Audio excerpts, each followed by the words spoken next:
말씀 같이 한번 펴서 읽도록 하겠습니다. 요한복음 17장 19절 말씀입니다. 요한복음 17장 19절 말씀.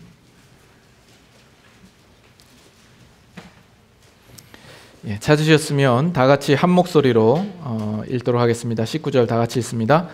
또 그들을 위하여 내가 나를 거룩하게 하오니 이는 그들도 진리로 거룩함을 얻게 하려 함이니이다. 아멘. 제가 잠깐 기도합니다. 하나님, 이 아침에도 저희들 주님의 날 주님 앞에 나와서 주님 앞에 예배를 드립니다. 특별히 이 시간은 하나님의 말씀을 듣기를 소망합니다. 부족한 종을 세우셔서 하나님의 말씀을 증거케 하셨사온데 입술을 담대케 하시고 주님께서 전하란 말씀만을 증거하며 이 부족한 종은 감춰주시되 하나님의 살아 역사하시는 말씀이 이 가운데 운행하게 하여 주시옵소서. 저희들의 받는 모든 심령들마다도 성령님께서 함께 하시고 그 말씀을 겸허히 받을 수 있도록 인도하여 주시옵소서. 함께하여 주실 줄 믿사옵고 예수님의 이름으로 기도드리옵나이다. 아멘. 네, 한 주간도 잘 지내셨습니까? 어느 아주 시골짝에 인적이 드물어서 아주 한가한 그런 동네에 평생을 살다가 이제 한 가족이 이제 대도시를 찾아서 왔다가 백화점이라고 하는 곳을 처음 들르게 된 것입니다. 그 안에는 화장품 매장에 아주 넋을 잃고 빠져 있는 동안에 아빠와 아들은 로비에 있는 신기한 철문을 아주 눈이 커다랗게 동그랗게 해가지고 그 문을 하염없이 바라보고 있는 겁니다. 그 신기한 철문은 자동으로 열렸다가 닫혔다가 하기를 반복하고 있었습니다. 그래서 아들이 아빠에게 묻습니다. 아빠, 저게 뭐예요? 아빠가 하는 말이, 아들아, 글쎄다, 나도 생전 저런 건 처음 본단다. 그런데 마침 그때 아주 못생기고 뚱뚱한 할머니 한 분이 그 철문 안으로 들어가는 겁니다. 그리고 그 철문은 닫히고 계속해서 아빠와 아들은 그 철문을 뚫어져라 쳐다보고 있었던 거죠. 그 철문 위에는 1, 2, 3, 4 이런 숫자가 깜빡이고 있었습니다. 이윽고 그 숫자가 1이라고 1로 변화지고 그 철문이 열리자 거기에서 몸매가 완벽하고 아리따운 젊은 여자가 나오는 겁니다. 그러자 이 아빠가 아들에게 다급하게 이야기를 합니다. 야, 빨리 가서 엄마 데려와. 세상에 있는 사람들은 우리 이 교회를 두고 마치 신기한 철물처럼 바라보고 있지 않나 생각을 합니다. 누구나가 다 교회에 다니고 예수님을 믿으면 거기에서 나올 때에는 아주 다른 사람이 돼서 나올 거라 이런 기대를 하고 있는가 싶습니다. 근데 오늘 예수 그리스도를 믿는 우리 신자들도 나름 여러분들이 생각하는 신기한 철문을 기대하고 또 소망하고 있지는 않습니까? 그 철문이 기도가 될 수도 있고 어떤 성령 체험이 될 수도 있고 제자반이 될 수도 있고 그 문을 들어갔다 나오면 순식간에 어떤 새 사람이 되어서 나올 것 같은 그런 기대를 하고 있지는 않습니까? 또 여러분들의 신앙은 그런 신기한 철문만을 바라보고 있는 그런 신앙은 아닙니까? 오늘 말씀을 끝까지 들어보시면 제가 왜 이 비유를 여러분들에게 말씀하고 있는가를 여러분들이 충분히 이해하실 거라 이렇게 생각이 됩니다. 우리는 계속해서 예수님의 기도를 생각하고 있고 지난주에는 예수님께서 내가 나를 거룩하게 한다라는 그 내용을 가지고 생각해 보았습니다. 그 뜻은 예수님께서 하나님의 하시고자 하시는 그 목적을 따라서 자기 자신을 구별하여 떼어 하나님 앞에 드렸다라는 의미라고 말씀을 드렸습니다. 그리고 그것은 이 세상에 보내지는 제자들과 또 우리들에게도 동일하게 요구되어지는 거룩이라고 말씀을 드렸죠. 그렇기 때문에 이 땅에서 사는 우리 신자들은 주님을 위하여서 기꺼이 우리 자신을 구별하여 떼어드리는 인생이어야 한다라고 여러분들과 함께 말씀을 나누었습니다. 오늘도 계속해서 이 거룩에 대한 문제를 이야기를 드리려고 합니다. 그래서 오늘은 구원론적 이해 차원에서 이 거룩을 여러분들에게 좀 나누기를 원하고, 다음 주에는 오늘 나누었던 이 말씀을 근거로 하여서 보다 실제적이고 프랙티컬한 차원에서 그 문제를 계속 이어가려고 생각을 하고 있습니다. 예수님께서 우리 제자들과 우리들을 이 세상에 보내시면서 우리는 이 세상에 속한 자가 아니라고 말씀을 하시죠. 그래서 이 세상에서 우리는 구별된 자로서 거룩하게 될 것을 우리에게 요구하고 있는 겁니다. 이것은 단순히 이 세상에서 우리가 구별된 자라는 것을 스스로 아는 데에서 그쳐서는 안 될 겁니다. 또 그것을 나는 이 세상에서 구별된 자라는 것을 확인하고 다른 사람 앞에 증명하기 위하여서만 우리를 보낸 것이 또한 아닐 것입니다. 이 세상에서 예수 그리스도를 알지 못하는 자들을 하나님을 아는 자리로 데리고 오는 것, 이것이 분명 우리에게 주신 중요한 사명임에도 불구하고 그것만을 목적하는 것이 아니라 거기에는 또한 우리가 이 세상에서 어떻게 살 것인가 하는 문제가 항상 들어있다는 것을 우리는 알 필요가 있습니다. 이 세상에서 사는 동안 우리는 신자이고 그래서 구별됐다고 하지만 이 세상 사람들과 살아가는 형식이나 방법이 사실은 크게 다르지 않거든요. 그 가운데서 이미 그리스도 안에서 우리 안에 달라진 것이 무엇이며 또 우리가 어떻게 달라져야 하는가 하는 이 문제를 우리는 생각해 보아야 합니다. 이 문제가 왜 중요하냐 하면 오늘날 신앙생활을 하고 있는 많은 신자들이 우리의 신앙을 너무 한 가지로만 알고 있어요. 내가 예수 그리스도를 믿으면 구원을 받는다. 내가 이제 예수님을 믿음으로 죽으면 천국 간다. 이 한 가지로 단순하게만 알고 있고 그 이외에 많은 고민들을 하지 않습니다. 그러므로 말미암아서 오늘날 우리의 신앙의 어떤 중요한 내용을 우리는 간과하고 있고 또 우리가 가야 할 길을 방해받아서 그 길을 가지 않고 게으르게 신앙생활을 하는 어떤 우리들의 모습이 있다라는 것입니다. 그리고 이 문제는 우리의 구원의 문제와도 상당히 밀접하게 연결이 되어 있는 문제라고 생각이 됩니다. 우리가 차차 하나씩 생각해 보도록 하죠. 여러분, 성경의 메시지가 무엇이라고 생각을 합니까? 이 성경은 구약 성경과 신약 성경으로 나뉘어져 있죠. 이 구약 성경의 주된 메시지가 무엇이라고 생각합니까? 구약 성경이 상당히 두껍고 내용도 많습니다만 그 내용을 압축해서 한마디로 요약하면 그 내용 안에는 어떤 내용이 들어있는 겁니까? 하나님께서 이스라엘 그 수천 년의 역사 속에서 그 역사를 통해서 우리에게 말하고자 하는 것이 무엇이겠습니까? 그것은 다른 것이 아니라 우리 인간은 스스로 구원을 얻을 수 없다라는 것입니다. 우리 인간이 구원을 얻기 위해서는 누군가의 도움이 절실히 필요하다라는 겁니다. 인간이 스스로 구원을 만들어내지도 못하고 구원의 필요성을 깨닫지도 못하고 구원을 할 만한 실력이나 능력이 없다라는 것이죠. 그래서 인간에게는 구원자가 필요하다, 메시아가 필요하다라는 그 사실을 구약 성경이 말하고 있는 겁니다. 그러면 신약 성경이 우리에게 주는 주된 메시지는 무엇입니까?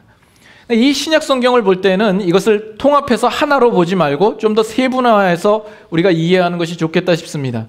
신약 성경에 복음서가 나와 있죠. 이 복음서의 내용은 무엇입니까? 그 오리라한 예수 그리스도가 우리 가운데 오셨다라는 것이죠. 그가 메시아로서 오셨고 우리를 위하여서 그가 구속의 역사를 이루시고 우리가 하나님의 자녀되었다라는 사실을 우리에게 분명히 선포하고 알게 하시는 내용입니다. 그 이후에 서신서는 어떤 내용입니까? 이 서신서에도 물론 예수님의 구속사역을 근거로 해서 그 복음을 강조하고 설명하는 내용이 있습니다만 그 서신서에는 많은 내용을 어떤 내용으로 담고 있냐면 예수 그리스도를 믿는 우리 성도들이 어떻게 살아야 할 것인가에 대한 내용을 담고 있습니다. 우리는 하나님의 자녀로서 살아야 할 마땅한 삶이 어떤 것인가에 대한 이야기들이 나와 있는 것이죠. 그래서 다시 한번 이야기하면 구약은 인간의 구원의 필요성에 대하여서 인간의 무지와 무능에 대하여서 이야기한 반면에 신약 성경에 오면 신약 성경은 예수 그리스도께서 우리에게 구원자로 오셔서 구속사역을 이루신 그 사건을 우리에게 말해줄 뿐만 아니라 이제 예수 그리스도를 믿어 구원을 얻은 성도들이 그의 수준과 성장과 완성에 있어서 완성에 있어서 요구와 훈련을 우리에게 제시하고 있다라는 것입니다. 문제는 오늘 신앙생활하는 우리들에게 있어서 마지막에 말씀드렸던 우리의 신앙의 성숙과 성장과 훈련 부분에 대하여서 아주 취약하다라는 점이죠. 그 부분이 사실 우리의 신앙생활에 없다라는 것입니다. 상당히 게으르러 있고 적극적으로 행하지 않고 있는 우리의 신앙의 모습이다라는 겁니다. 여러분 신앙생활을 지금까지 수십 년 오래 해오신 분들은 충분히 이해가 되시리라 생각이 됩니다만 우리 지금부터 한 30-40년 전 그 이전으로 가도 좋고 그때의 우리 한국 교회의 신앙의 가장 큰 관심사, 주된 이슈는 무엇이었냐 하면 구원의 확신 문제였습니다. 구원을 받았나 안 받았나 이 부분에 대하여서 신자라면 누구나가 고민을 가지고 있었던 거죠. 그래서 구원을 받았냐 안 받았냐 이 문제를 가지고 서로에게 묻기도 하고 그것으로 자기를 돌아보기도 하고 모든 설교의 내용도 그렇고 어떤 집회를 가도 구원 받기를 원하는 사람 손 들어라 그러면 손을 들고 여러분들도 수없이 일어났던 그런 기억들이 있지 않습니까? 그래서 그 구원의 확신을 갖기 위하여서 나름 기도도 열심히 해보고 교회를 열심으로 섬겨서 여러 교회를 세우기도 하고 봉사를 하기도 하고 또 믿습니다 아주 힘을 주어서 강조를 해보기도 했던 그런 시대였습니다. 그 당시에 또 다른 아주 오늘날과 비교해서 아주 큰 이슈가 있었다면 기독교 안에서의 어떤 신유와 어떤 성령 체험과 어떤 기적들 이런 것들이 상당히 많이 왕성하게 드러났던 시절이었습니다.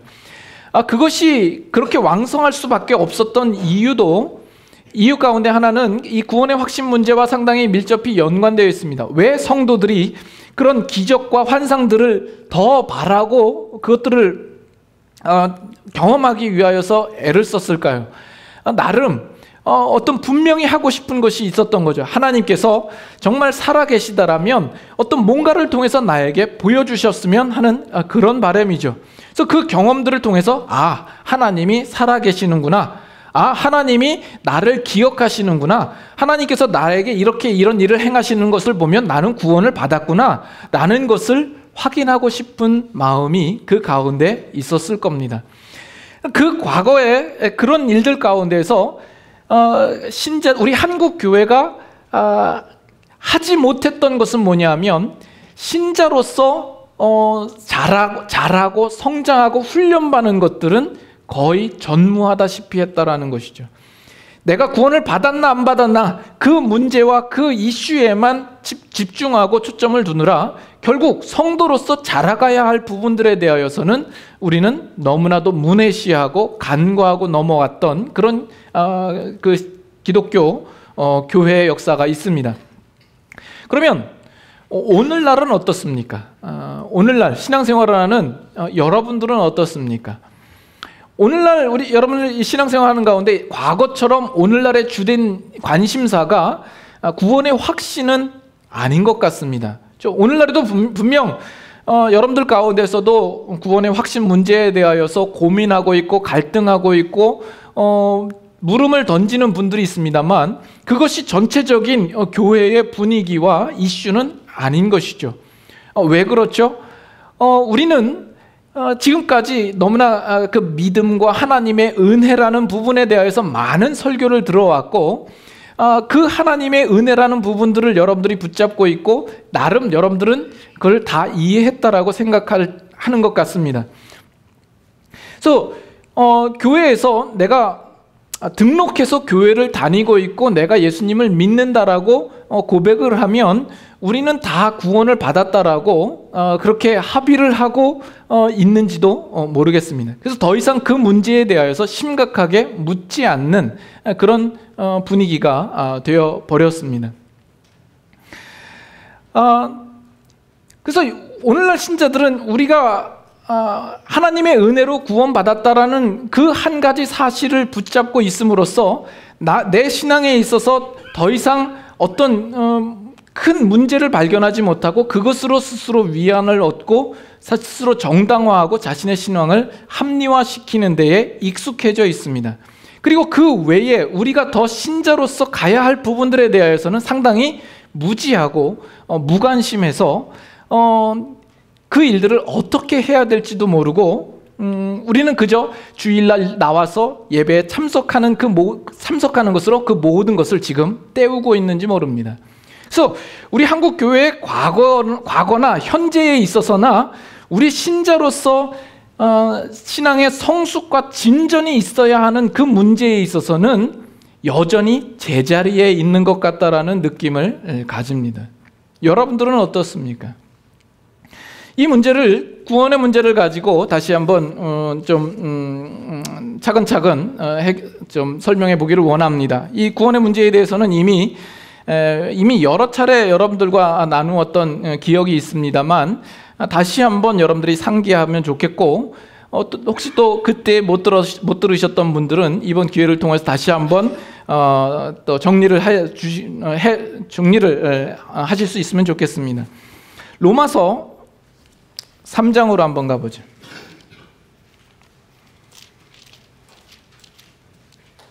로마서 3장 21절.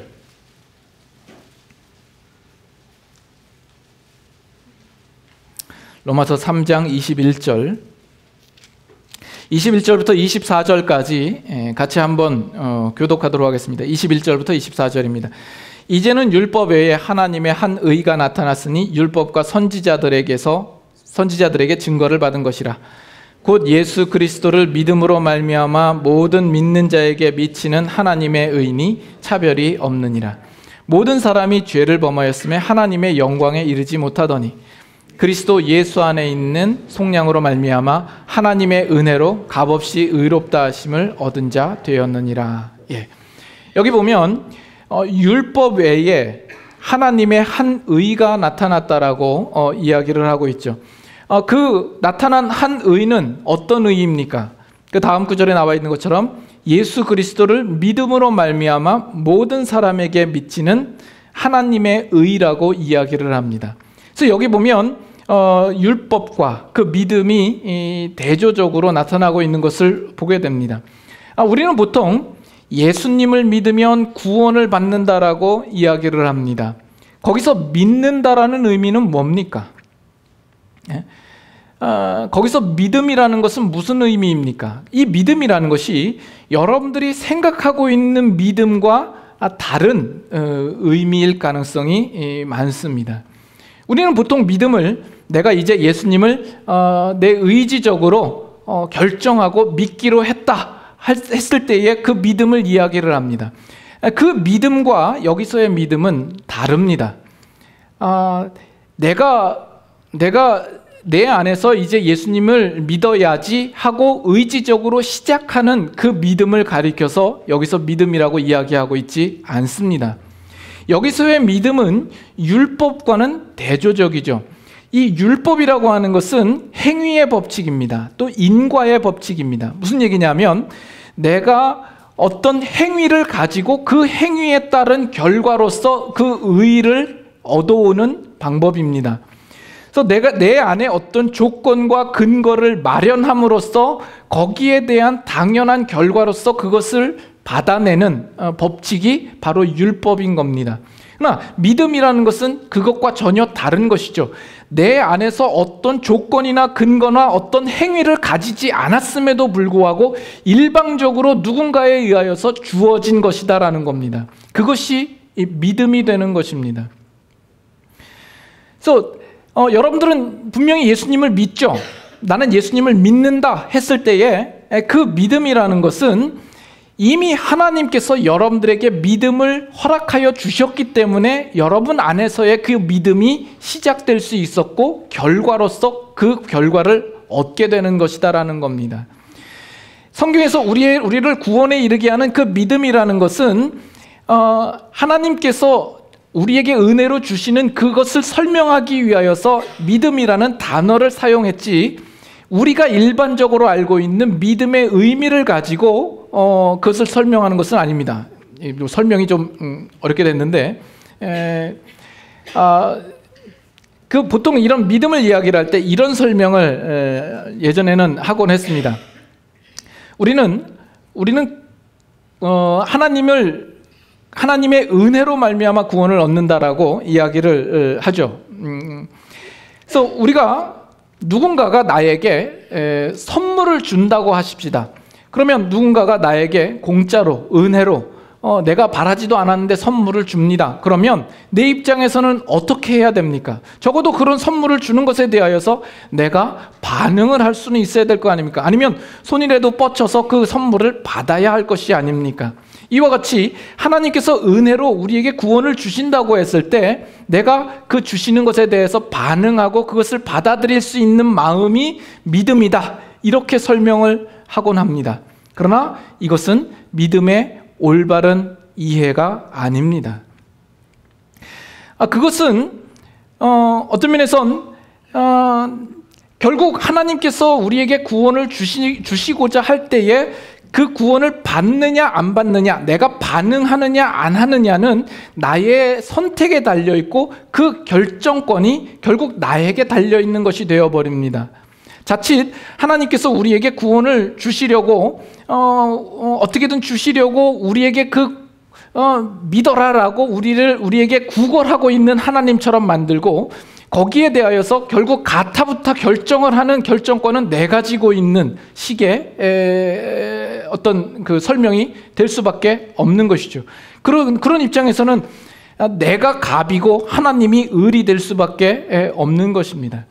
그런 믿음은 전적인 하나님의 은혜라고 할 수 없습니다. 결국 하나님께서 하신 일에 대해서 내가 어떻게 반응하냐 마느냐에 따라서 그것이 결정되는 것이라면, 이것은 내가 어떤 조건과 원인을 가지고 있는 것으로서 율법의 법칙과 하나도 다른 것이 없게 되는 법입니다. 우리에게 주는 구원이라고 하는 것은, 믿음이라고 하는 것은 하나님의 전적인 은혜를 가리켜서 이야기를 합니다. 그래서 우리의 구원은 우리 자녀가 출생하는 것과 같습니다. 그래서 성경에도 보면 우리의 구원을 가리켜서 거듭난다라는 표현을 쓰고 있는 거죠. 출생을 할 때 자녀가 그 부모에게 자신의 출생에 대하여서 의논을 하거나 요구를 하거나 스스로 선택해서 나오는 법이 없습니다. 또 자신이 어떤 최소한의 반응을 가짐으로써 나오는 사람도 없습니다. 그것은 출생이 그에게 주어진 것일 뿐이죠. 그래서 구원도 우리에게 은혜로 허락되어진 것이다라는 겁니다.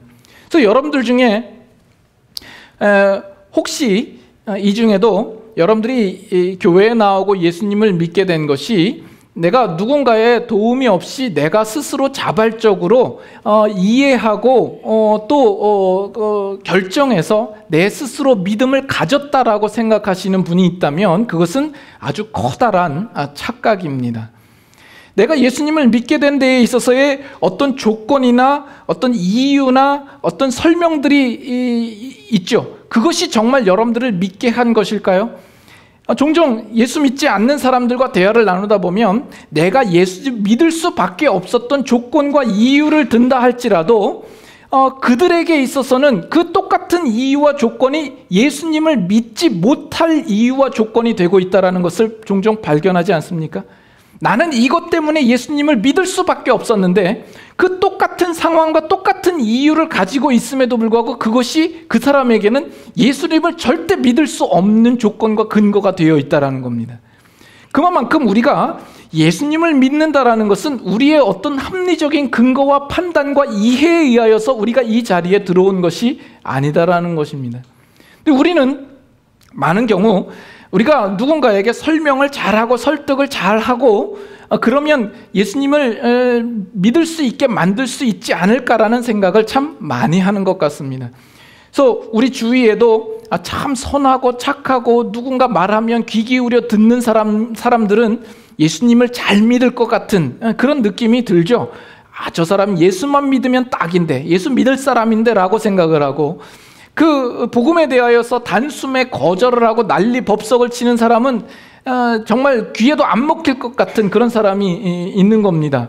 근데 나중에 돌아보면 결국 이 사람이 예수님을 믿고 그 착하던 사람은 끝까지 완고하게 복음을 거부하고 있는 그런 경우들을 우리는 많이 보지 않습니까? 때로는 어떤 사람을 전도하기 위해서 목사를 대동하고 갑니다. 목사님이 좀 가셔서 설득을 해주시고 말씀을 전해주시면 믿을 것 같습니다. 목사가 가도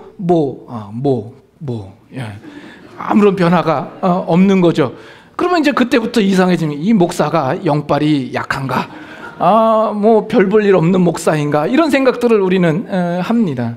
그러나 그 구원의 문제는 우리 중에 어느 누구도 우리 안에서 할 수 있는 문제가 아닙니다. 그것은 전적인 하나님의 역사요, 하나님의 주신 은혜로 말미암아 우리의 구원이 주어지는 것입니다.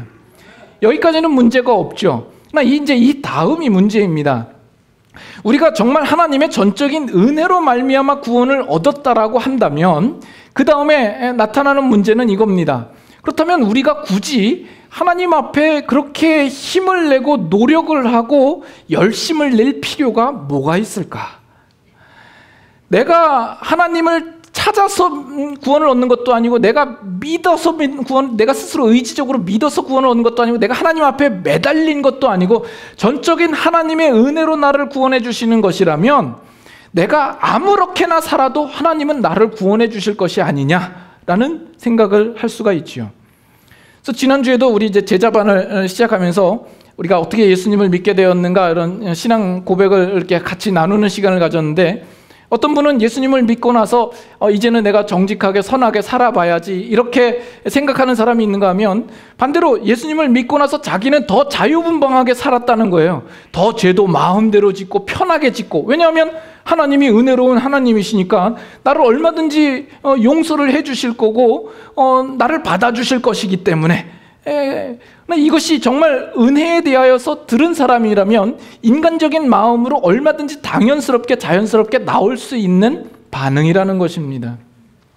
로마서 6장, 로마서에도 이제 그 문제가 동일하게 나와 있죠. 먼저 5장 20절을 봅니다. 로마서 5장 20절. 로마서 5장 20절. 율법이 들어온 것은 범죄를 더하게 하려 함이라. 그러나 죄가 더한 곳에 은혜가 더욱 넘쳤나니.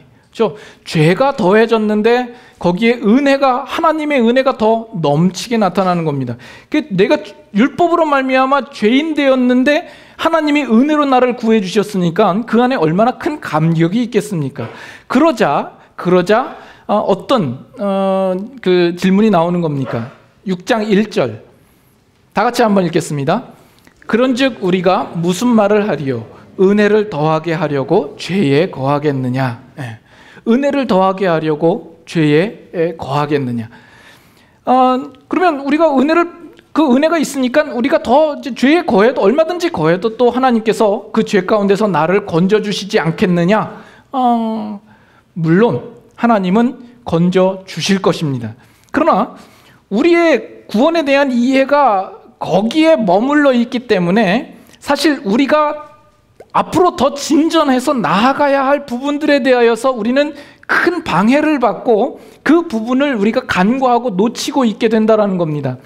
우리가 얻은 은혜에 대하여서 분명히 감격이 있고 기쁨이 있습니다. 근데 그 감격한 그 순간과 그 사건에 언제나 머물러 있어서 그 이상을 보지를 못하고 가지를 못하는 거죠. 제가 이 말씀을 준비하면서 어떤 한 분의 어떤 그 말씀을 토대로 해서 말씀을 여러분과 나누는데 그분이 이런 그 예를 듭니다. 참 그 예가 재미있어서 저도 저 나름대로 각색해서 여러분들과 이렇게 좀 나누기를 원합니다. 어느 날 그 시카고 컵스 야구 경기를 보러 가기 위해서 우리 성도들하고 몇이서 야구 경기를 보러 간 겁니다. 근데 그날따라 관중들이 얼마나 많이 들이찼는지 매표소에서 더 이상 표를 안 준다는 거예요. 표를 구입할 수 없다라는 거예요. 그래서 못 들어가고 있는데 그날따라 시카고 컵스의 구단주가 뭔가 마음에 끌림이 있었는지 성령의 감동이 있었는지 매표소에 나와 보고 싶은 겁니다. 그래서 매표소에 나와봤더니 유달리 얼굴에서 광채가 나고 범상치 않은 사람이 눈에 띄는 거예요. 아니, 안 목사님, 여기에 웬일이십니까? 그런 거죠. 그래서 아니, 왔는데 표가 없어서 못 들어갑니다. 그래서 그냥 들어가시죠. 저를 따라오시죠. 그래서 저와 같이 간 성도님들하고 다 같이 들어간 거예요. 얼마나 기분이 좋아요. 정말 은혜로, 공짜로 값도 지불하지 않고 구장에 들어간 것 아니에요. 들어갔더니 성도 중에 한 분이 그러는 거예요. 목사님, 우리 또 나갑시다. 아니, 왜요? 나가면 또 들여보내줄 것 아닙니까? 예? 그래서 또 들여보내주겠죠. 구단주가 우리를 이끌었으니까 그 매표소의 직원이 우리가 누군지를 알 거 아니에요. 물론 우리 또 들어올 수 있는 거죠. 거기서 맨날 밤낮 그 매표소에서 들락달락 하는 거예요. 야구장엔 왜 간 거예요? 야구를 보러 간 건 아니에요. 근데 야구를 볼 생각은 안 하고 그 정말 공짜로 들어왔다는 그 감격 속에서 거기만 맨날 밤낮 들락달락 하고 있다라는 겁니다. 우리의 신앙이 꼭 그런 모습일 수 있다라는 겁니다. 하나님께서 우리를 붙잡아서 정말 죄와 사망에 있던 자리에서 생명과 의의 자리로 우리를 옮겨와 주셨어요. 그 가운데 우리의 별 볼 일 없는 우리들의 모습에 그만큼 은혜를 주신 것에 대하여서 감격과 기쁨이 있는 것이죠. 그러나 이제 구원을 받은 자로서 우리가 누려야 할 것이 있고 획득해야 할 것이 있고 쌓아야 할 것이 있는데 우리는 그것을 보지 못하고 신앙생활을 하고 있다라는 거죠. 우리는 밤낮 신앙생활이 그 죄와 사망의 자리와 생명의 자리와 구분된 그 자리에서 선을 그어놓고 거기서만 밤낮 왔다 갔다 발 한번 들여놨다가 다시 한번 들여놓고 내가 구원받은 사람이지 그거 다시 확인하고 또 일주일 동안 나가서 또 아무렇게나 살다가 들어와서 금 밟았나 안 밟았나 그거 확인하고 그런 식으로만 우리는 신앙생활을 하고 있다라는 겁니다. 그러나 로마서 6장 1절부터 4절까지 다시 한번 읽어보죠. 1절부터 4절까지 한번 같이 교독합니다. 그런즉 우리가 무슨 말을 하리요? 은혜를 더하게 하려고 죄에 거하겠느냐? 그럴 수 없느니라. 죄에 대하여 죽은 우리가 어찌 그 가운데 더 살리요? 무릇 그리스도 예수와 합하여 세례를 받은 우리는 그의 죽으심과 합하여 세례를 받은 줄을 알지 못하느냐? 그러므로 우리가 그의 죽으심과 합하여 세례를 받음으로 그와 함께 장사되었나니 이는 아버지의 영광으로 말미암아 그리스도를 죽은 자 가운데서 살리심과 같이 우리로 또한 새 생명 가운데서 행하게 하려 함이라. 1절에는 뭐예요? 은혜를 더하게 하려고 우리가 죄에 거하겠느냐? 그럴 수 없느니라. 죄에 대하여 죽은 우리가 어찌 그 가운데 살리요? 그렇죠? 그거와 대조적으로 마지막에 뭐라 그래요? 우리로 새 생명 가운데서 살게 하려 함이라 라는 겁니다. 우리로 죄에 거하는 문제가 아니라 이제는 더 적극적으로 우리에게 주신 새 생명을 따라 살게 하려는 그 목적이 우리 가운데 있다라는 이야기를 하고 있는 겁니다. 우리가 이 세상에서 살아갈 때에 그저 우리의 죄로부터 구별된 나 자신을 확인하고 그것을 증명하는 대로만이 아니라 우리가 적극적으로 나아가야 할 더 넓은 하나님의 세계가 있다라는 사실을 우리는 기억해야 할 것이다라는 겁니다. 이것은 구원의 문제만이 아니라 거룩의 문제도 마찬가지입니다. 히브리서 10장 갑니다. 히브리서 10장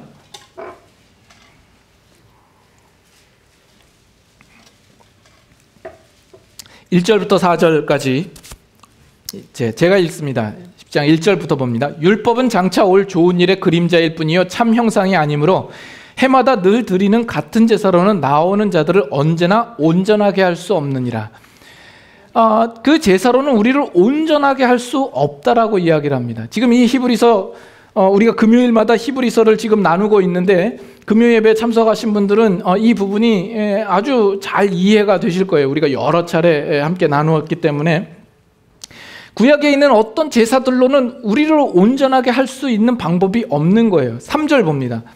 그러나 이 제사들에는 해마다 죄를 기억하게 하는 것이 있나니 이는 황소와 염소의 피가 능히 죄를 없이 하지 못함이니라. 그래서 구약에서 제사를 드리는데 그 제사를 통해서 우리로 죄를 기억하게 해요. 근데 그 죄를 황소나 염소의 피로는 온전하게 없이 하지 못하는 거예요. 이 얼마나 괴로운 일이에요. 매년마다 제사를 통해서 내 죄를 기억하게 하고 그 죄가 없이 되지는 않는 거예요. 내가 온전하게 될 방법이 없는 겁니다. 그래서 예수 그리스도가 오실 수밖에 없는 것이다라는 거예요. 그래서 예수 그리스도께서 오셔서 하신 일이 뭐예요? 10절 다 같이 읽습니다. 이 뜻을 따라 예수 그리스도의 몸을 단번에 들이심으로 말미암아 우리가 거룩함을 얻었노라. 예수 그리스도께서 자신을 드림으로 우리가 거룩함을 얻었다라고 이야기를 해요. 여기서 한국어 표현으로는 과거형으로 되어 있는데 원어로는 현재 완료형 시제입니다. 그래서 예수 그리스도께서 우리를 위하여 죽으시고 그 예수 그리스도를 믿는 자마다 그 거룩하게 된 것이죠. 그 거룩함의 상태로 지금까지 오는 겁니다. 우리는 거룩한 자의 신분과 존재를 가졌습니다. 그러나 거기서 끝이 아니다라는 거죠. 14절 봅니다. 14절 같이 읽습니다. 그가 거룩하게 된 자들을 한 번의 제사로 영원히 온전하게 하셨느니라. 여기서의 주어는 그가입니다. 예수 그리스도가 거룩하게 된 자들을 그 한 번의 제사로 영원토록 온전하게 하셨다라고 나와죠. 여기서의 시제도 현재 완료형의 시제입니다. 무슨 얘기냐면 예수님께서 그 이후로도 거룩하게 된 자들을 거기서 끝내는 것이 아니라 그 자들을 온전하게 되는 자리까지 그 목적하고 계시고 그 일들을 위하여서 지금도 진행하고 계시다라는 그런 의미가 있는 것이죠. 그래서 우리가 예수 그리스도를 믿고 거룩하게 된 것으로 끝이 아니라 그 이상의 하나님께서 목적하신 자리가 있고 그 일들을 위하여서 예수님은 지금도 일하시고 계시다라는 거예요. 그러면 그 목적하심을 아는 우리들은 어떠한 자세를 취해야 하는 겁니까? 예수님께서 그렇게 온전하게 하시니까 우리는 그저 넋놓고 앉아서 보기만 하면 되는 문제입니까? 19절 보십니다. 10장 19절 그러므로 형제들아 우리가 예수의 피를 힘입어 성소에 들어갈 담력을 얻었나니 그 길은 우리를 위하여 휘장 가운데서 열어놓으신 새로운 살 길이요 휘장은 곧 그의 육체니라. 또 하나님의 집 다스리는 큰 제사장이 계심에 22절 다 같이 읽습니다. 우리가 마음의 뿌림을 받아 악한 양심으로부터 벗어나고 몸은 맑은 물로 씻음을 받았으니 참 마음과 온전한 믿음으로 하나님께 나아가자. 우리가 씻음을 받았으니까 이제 어떻게 한다고요? 참 마음과 온전한 믿음으로 하나님께 나아가자라고 이야기를 합니다. 우리에게 이 히브리서 저자가 권면하고 있는 내용이에요. 우리가 우리 안에서 지금 이 상태를 만족하게 여길 수 없어요. 예수 그리스도의 목적하심과 같이 우리도 나아가야 할 길이 있다라는 겁니다. 우리 쪽에서 노력하고 힘써야 될 부분이 있다라는 이야기이죠. 에베소서 4장 우리가 여러 차례 보았던 말씀입니다만 다시 한번 봅니다. 에베소서 4장 22절부터 봅니다. 에베소서 4장 22절 우리가 이 거룩에 대한 설명을 하면서 여러 차례 봤습니다만 다음 주에도 또 볼 계획입니다. 22절 너희는 유혹의 욕심을 따라 썩어져가는 구습을 따르는 옛사람을 벗어버리고 오직 너희의 심령이 새롭게 되어 다 같이 읽습니다. 하나님을 따라 의와 진리의 거룩함으로 지으심을 받은 새 사람을 입으라. 우리에게 의와 진리와 거룩함으로 지으심을 받은 새 사람을 입을 것을 우리에게 말합니다. 지금 새 사람이 되어 있지 않는 사람에게 새 사람이 되라고 권하는 것이 아닙니다. 여기 지금 에베소의 편지를 받는 성도들은 이미 예수를 그리스도를 믿는 신자들입니다.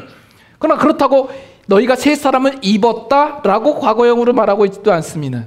너희는 새 사람을 입으라 라는 명령형으로 우리에게 말하고 있다라는 겁니다. 그 의미는 뭡니까? 여러분 의사가 입는 가운이 있습니다. 야구 선수는 야구 선수가 입는 유니폼이 있습니다. 그렇죠? 그러나 그 가운을 걸쳤다고 다 의사가 아니고 그 유니폼을 입었다고 다 선수가 아닌 것이죠. 예전에 우리가 먹고 살기 힘들 때 이렇게 동네끼리 뭐 축구를 하기도 하고 반대항으로 축구를 하기도 하고 이렇게 했던 그 학창 시절의 기억이 있습니다. 그러면 뭐 그 당시에는 뭐 이렇게 다 차려입고 하나요? 그저 편한 옷 입고 운동화도 그냥 운동화 신고 하지 뭐 축구화 신고 하는 사람이 없잖아요. 근데 어떤 경우에는 이렇게 대항을 해서 하기로 했는데 상대편에서 유니폼을 쫙 빼입고 축구화를 다 신고 이렇게 나오는 거 보면 상당히 부럽죠. 근데 축구 경기를 하고 나면 8대 0으로 우리가 이겨요. 그러면 유니폼 입고 나온 사람은 얼마나 쪽팔린 거예요. 예?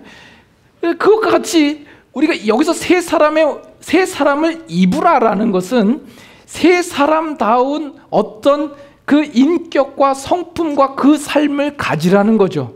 의사가 그 가운을 걸쳤을 때의 의사다운 모습이 있어야 하듯이 그 실력을 가져야 하듯이 세 사람을 입으라는 것은 우리가 세 사람다운 그 모습으로 더욱 더 우리가 성숙하고 자라나갈 것을 우리에게 요구하고 있는 거죠. 성경에 보면 너희는 그리스도로 옷 입고라는 표현이 있습니다. 우리가 그리스도 같아지고 그리스도의 장성한 분량에 충만한 데까지 가기를 우리에게 요구하고 있는 겁니다.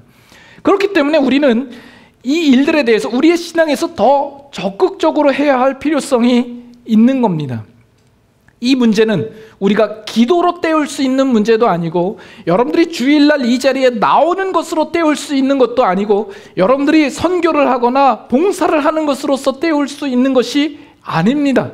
우리는 지금 우리의 신앙생활은 실제적으로 성경에서 요구하는 만큼 자기를 그 인격적 행위적 훈련으로 자기를 몰아가는 것이 아니라 많은 부분 그런 신앙적 행위 몇 가지로 때우고 있는 그런 식의 신앙생활을 하고 있진 않냐라는 겁니다. 이 부분에 대해서 여러분 별로 찔림이 없으시죠? 감이 안 오시죠? 그래도 신앙생활을 어느 정도 했고 나 정도는 그래도 어느 정도 하고 있다라고 생각을 하시죠? 그래서 이 부분을 다음 주에는 아주 집중적으로 여러분들에게 말씀을 드리려고 하고 여러분들 중에는 여러분들이 아마 얼굴이 뜨뜻해지는 경험들을 하시지 않을까라는 생각을 해봅니다. 이 부분은 우리가 어떤 기적을 체험하고 성령을 체험하고 환상을 보고 꿈을 꾸는 그것으로도 이것은 해결될 수 있는 문제가 아닙니다. 그것이 우리를 자극하게 하고 분발하게 하고 촉매제가 되어서 그 길을 더 열심을 가지고 갈 마음을 줄지언정 우리의 가야 하는 그 길을 단축시키지는 않는 법이다라는 겁니다. 그런 것들이 우리로 하여금 우리가 계단을 5칸, 10칸씩 껑충껑충 뛰어 올라가게 만들지 않습니다. 우리가 2층에 있던 우리를 5층으로 순간 이동시키지 않습니다. 우리는 그 길을 그 한 계단을 우리의 발로 올라가지 않으면 안 되는 문제인 것입니다. 이것은 출애굽 사건 속에서 아주 잘 나타나 있습니다. 이스라엘 백성이 애굽에서 출애굽을 해서 광야를 지나서 가나안으로 오죠. 여러분 그 가운데에서 이스라엘 백성이 가장 많은 기적과 능력을 체험한 곳은 어디입니까? 애굽이나 광야이지 가나안은 하나님의 기적과 능력이 그렇게 많이 나타나 있지 않습니다. 애굽에서 하나님께서 10가지 재앙을 내리심으로 그 강이 피로 변하고 우박이 내리고 메뚜기 떼가 오고 하는 일들이 일어나고 광야에서는 바위가 터쳐서 물이 터져 나오고 매일 아침 일어나고 나면 만나가 내리고 그 잘 날던 메추라기가 나 잡아먹으쇼 하고 와서 꼬꾸라지는 거예요. 그래서 매일 추락하는 고기라 그래서 메추라기 안에 그래서 그런 기적들이 이 광야 속에서 나타나는 거예요. 근데 가나안에 들어와 보니까 가나안에서 그런 일이 없죠. 가나안에서는 자기가 직접 심고 가꾸고 추수해야 하는 일들이 있는 겁니다. 우리가 하나님께서 우리를 어떤 장소에서 이끌어내어서 하나님이 원하는 목적지까지 그 의의 생명의 자리로 이끌기 위하여서 하나님은 기적으로 능력으로 우리를 간섭하십니다. 그래서 홍해가 갈라지는 광경도 보고 홍해를 마른 땅으로 건너는 감격도 있고 그 가운데에서 애굽 군대가 수장되는 일들도 우리는 놀라운 광경을 보는 거예요. 그러나 우리가 가나안 땅에 들어왔으면 그 가나안 땅에서는 하늘로부터 내려오는 어떤 기적을 바라보고 살아가야 하는 삶이 아니라 그 주어진 삶 속에서 매일매일을 성실하게 하나님의 뜻을 이행하며 순종하며 사는 삶을 살아야 되는 것이다라는 겁니다.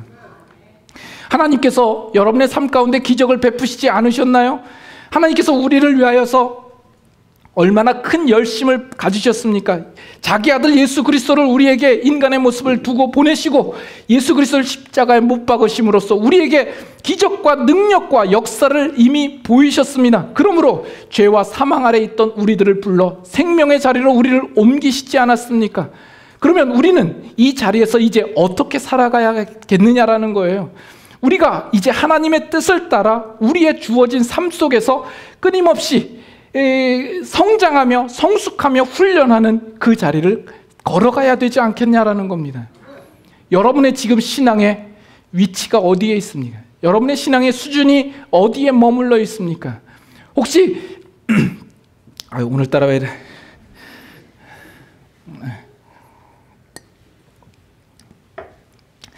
여러분의 위치가 이제 막 출애굽을 해서 홍해를 건넌 그 자리에 머물러 있지 않습니까?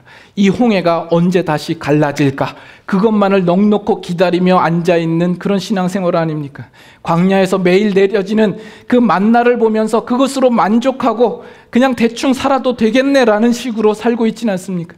가나안 땅에 들어와서 이제 와야 할 곳에 다 도착했다. 그 가나안 경계선에서 자리 깔고 누워서 하나도 움직이지 않는 그 모습으로 살고 있지는 않습니까? 여러분의 신앙의 지금 위치와 그 수준을 스스로 돌아볼 수 있기를 바랍니다. 우리를 분명한 목적을 두고 우리를 부르셨습니다. 이 세상에 보내실 때 예수님께서 진리로 거룩하게 하옵소서 우리를 위하여서 기도하시고 간구하시는 것 아닙니까? 우리가 이 세상에 있는 것이 그저 우리의 구별됨을 확인하고 남들과 다름을 증명하고 그저 다른 사람을 이 자리로 끌어오는 데에만 목적이 있는 것이 아니라 그 속에서 내가 정말 진리로 거룩하는 그 성숙되고 훈련된 그 자리로 우리가 세워져 가는 것, 그것이 하나님께서 우리에게 목적하시는 것입니다. 그 방향과 목적을 잃지 마시고 여러분의 있는 자리에서 다시금 의연하게 일어나셔서 가야 할 길을 힘차게 달려가시는 여러분들이 되실 수 있기를 바랍니다.